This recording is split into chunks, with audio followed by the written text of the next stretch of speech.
Sure. So the one that comes to mind is back in summer of 2015, the government-wide cyber sprint was a really important issue, and it was all hands on deck all across the federal government. We learned a lot in that we really looked really hard at who are the privileged users, right? And we really opened the aperture, right? Things really people didn't think of as privileged assets, Right. like a piece of network gear, a router, a standalone device in an airport. We really broadened it out. So we learned a lot about kind of what a privileged user really is and what is really sensitive information that should be protected.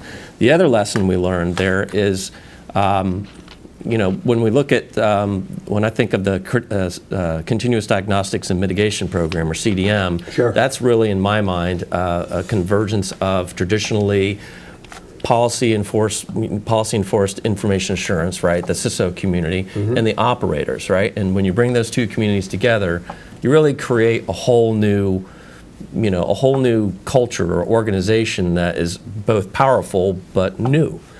So the lesson we learned in the cyber sprint was that how to really manage that convergence of those two groups. We are luckily we got a long way during the cyber sprint.